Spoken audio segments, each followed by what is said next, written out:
कोरेगाव भीमावरून धर्मवीर श्री क्षेत्र वडू बुद्रुक छत्रपती संभाजी महाराजांची या ठिकाणी पुढे समाधी आहे आणि इतक्या मोठ्या बेगा त्या रोडला पडलेल्या आहेत.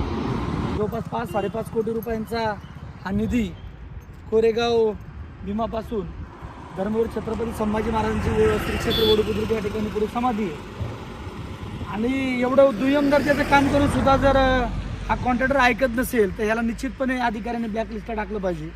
का लोकप्रतिनिधी अधिकारी याला पाठीशी घालतात काय कळत नाही. मागे विकास आराखड्याच्या माध्यमातून ज्यावेळेस भूमिपूजन करण्यात आलं त्यावेळेस मुख्यमंत्री दोन्ही उपमुख्यमंत्री या ठिकाणी आले होते.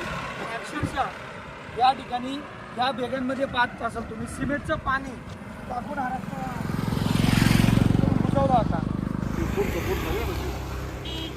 बघा नाही काय आहे बघ एकदम म्हणजे असं काम केलं ना तात्पुरतं सिमेंट भरले त्यांनी. मोठा या ठिकाणी ही बेग पडलेली आहे. 3-4 महिन्यापूर्वी ह्याचं काम पूर्ण झालंय. संबंधित अधिकाऱ्यांना पण विनंती करणार आहे याचं पेमेंट काढायचं. आज विचार करा एवढा आतमध्ये जातोय. ही परिस्थिती जर अशी असेल सिमेंट रोडची एवढा निधी टाकायचा या ठिकाणी ही बेग पाहत असाल अजून 1 महिन्याने ना कॉन्ट्रॅक्टर त्याच्यात आणून झोपवलं तरी हे बेगच झोपल आणि लोकप्रतिनिधी पण झोपल याच्यात. असे जर भंगार कॉन्ट्रॅक्टरला जर लोकप्रतिनिधी पाठीशी घालत असतील तर हे काम पूर्ण चुकीचं आहे. शासनाचा पैसा आहे. परत रस्ते होत नाहीत. त्यामुळे चांगल्या क्वालिटीचे रस्ते आणि आपलं अखंड हिंदुस्थानचे आराध्य दैवत धर्मवीर छत्रपती संभाजी महाराजांची समाधी एवढी तरी जाण राखा.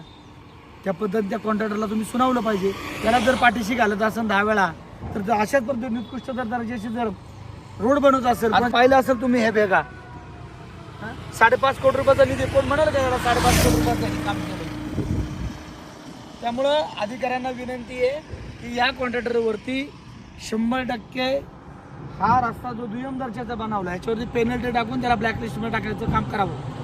तर परिस्थिती असेल रस्ता सिमेंटचा आणि त्यात थोडं डांबर टाकून काहीतरी मलमपट्टी करायची आणि स्थानिक ग्रामस्थ माझ्याकडे त्या ठिकाणी भेटले होते.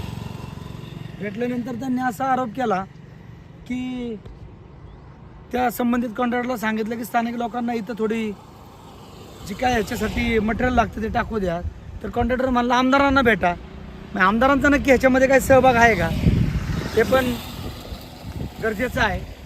तर अशी जर थर्ड क्लास प्रकारची कामं होत असेल करोडो रुपये टाकून तर ह्याचा जाब नक्कीच लोकप्रतिनिधी आणि कॉन्ट्रॅक्टरला द्यायला लागेल. आणि लोकप्रतिनिधी परत त्याच कॉन्ट्रॅक्टरला काम द्या हे द्या अशी जर भंगार कामं जर करत असेल तुम्ही कोणालाही कामं द्या परंतु त्याचा दर्जा चांगला राखण्याचं काम हे प्रत्येकाचं आहे. पै रुपयाचा जो फायदा जनतेला झाला पाहिजे त्या दृष्टीने काम करणं गरजेचं आहे. आज आपण इथं पाहिलं असेल सगळा कॉन्ट्रॅक्टर आणि लोकप्रतिनिधी पण ह्याच्यात झोपते लागते अशी परिस्थिती आहे. ही बेगा पाहू शकता तुम्ही आज जात्यात असे जर भांगत त्यात डांबर टाकले ही काय पद्धत आहे का कामाची.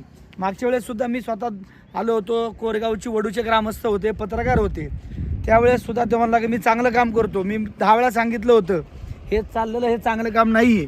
हे आपण पाहू शकता. इतकं भंगार काम जर करत असेल तर ह्या कॉन्ट्रॅक्टरला काळ्या यादीमध्ये टाकण्याचं काम अधिकाऱ्यांनी करावं. नाही तर समस्त ग्रामस्थाला घेऊन या ठिकाणी आंदोलन करण्याची भूमिका आम्ही सगळे ग्रामस्थ घेणार आहोत.